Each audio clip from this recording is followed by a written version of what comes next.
8h moins le quart, l'interview vérité d'Europe 1. Et Thomas, vous recevez ce matin Véronique Colucci. Véronique Colucci, Madame Coluche, la maman de Marius et Romain, la compagne des bons et des mauvais moments. Elle organise une expo Coluche à l'Hôtel de Ville de Paris. Ça commence demain, c'est gratuit et ça va durer jusqu'à début janvier. Bonjour Véronique Colucci. Bonjour Thomas Soto. À travers cette expo, vous avez tenu à faire découvrir le Coluche méconnu, le passionné de rock, de déguisement, de photos aussi. La première fois que vous l'avez rencontré, vous étiez journaliste, vous faisiez un article sur le Café de la Gare où il se produisait. On est alors en septembre 1969, hein, c'est ça ? C'est ça, oui. Quelle est votre première impression, votre premier regard sur Coluche ? Alors moi, j'allais au Café de la Gare parce que j'étais fanesse de Romain Bouteille. Et quand je l'ai vu débarquer, Michel, mais c'était ahurissant. Parce que tout d'un coup, c'était tout à la fois, la timidité, la force, le rire. Enfin, j'étais séduite du premier coup. C'était facile de draguer Coluche ou pas ? Pardon ? Il se laissait draguer facilement, Alors, Coluche ? moi, je suis beaucoup retournée au Café de la Gare et ils avaient un principe, c'est que de temps en temps, ils mettaient un disque, c'était les Beatles, c'était les Rolling Stones, etc. Et chacun des acteurs invitait. Et je m'étais collée au premier rang et j'ai dansé avec lui. Donc là, déjà, ça créait un lien. Puis après, il s'est passé plusieurs mois et un jour, on l'a vu débarquer, on était toute une bande à la Coupole et on l'a vu débarquer avec l'air gris alors qu'il était divinement habillé parce que quand même il mettait un grand soin.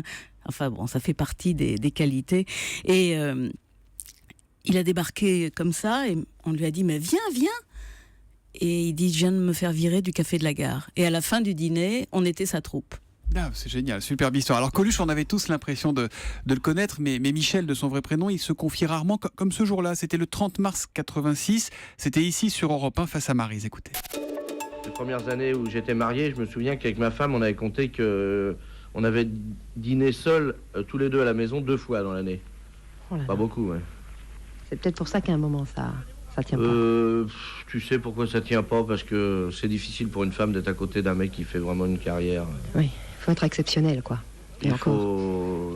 faut s'occuper que de lui, c'est un boulot, quoi. C'est pire que des gosses et des chiens. Alors en mode Marie, Coluche, c'était l'histoire d'un mec absent, c'était ça ? Pas du tout. Oui, il y avait des absences. Il partait en tournée, il était sur scène, mais c'était pas du tout une absence ressentie, en tout cas par moi. Non, parce que l'absence était compensée par énormément de présence dans tous les sens. Pour moi, j'étais éberluée, je dirais, mais parce que c'était à la fois... Ils s'intéressaient absolument à tout. Les vêtements, la politique, le sport, la photo. Enfin, tout était centre d'intérêt pour lui. Il voulait savoir comment ça marche, jusqu'à la Constitution.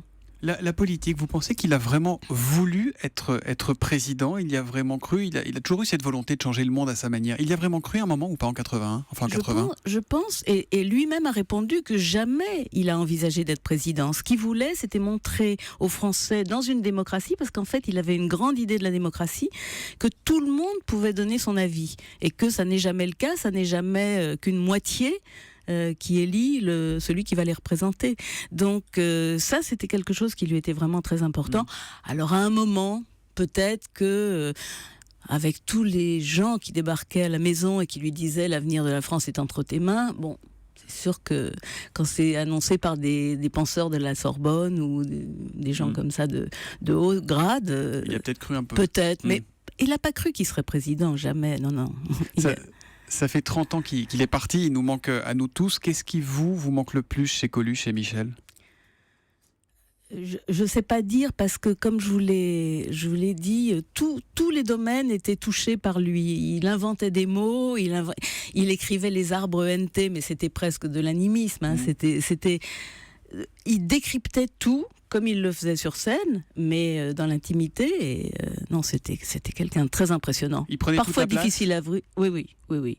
Il prenait beaucoup de place, mais il était très très élégant, et c'est ça qui permettait qu'il prenne toute la place. Alors après l'accident qui nous a enlevé Coluche, Renaud a écrit cette magnifique chanson Putain de camion pour pleurer sa mort.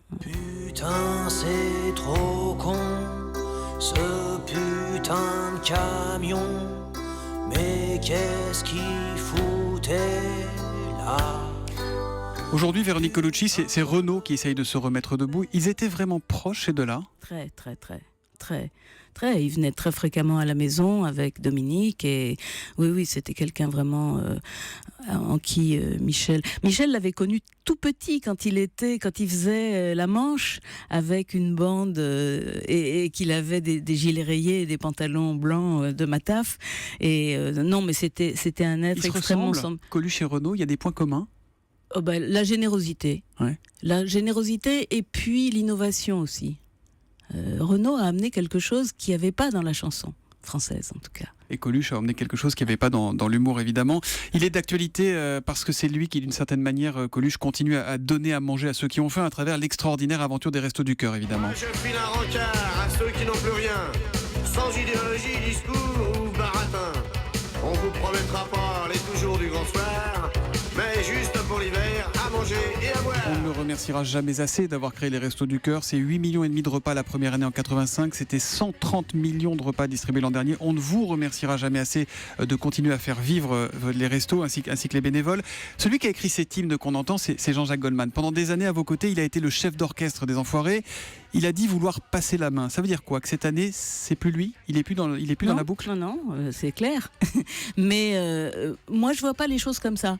Pendant 30 ans, on a bénéficié de son aide à tous les points de vue. Quand il y avait une conférence de presse pour essayer de sauver les stocks européens, il était là. Quand on voulait aller rencontrer telle personnalité, il était là. Ça n'a pas manqué et je pense que maintenant qu'il s'en va, l'association est suffisamment forte et le rendez-vous des Enfoirés aussi pour que ça se poursuive d'une autre façon sûrement. Mais vous comprenez sa décision donc? Oui, très bien. Mais vous la regrettez pas un petit peu quand même? Si, beaucoup. Si, bien sûr, c'est un être exceptionnel lui aussi. Il chantera ou pas cette année sur la tournée des Enfoirés, Jean-Jacques Goldman? Mais je pense pas, quand il dit qu'il s'en va, il s'en va. Même pas une chansonnette comme ça? Ah, je sais pas. Ah bah alors on va profiter de celle-là encore un petit peu.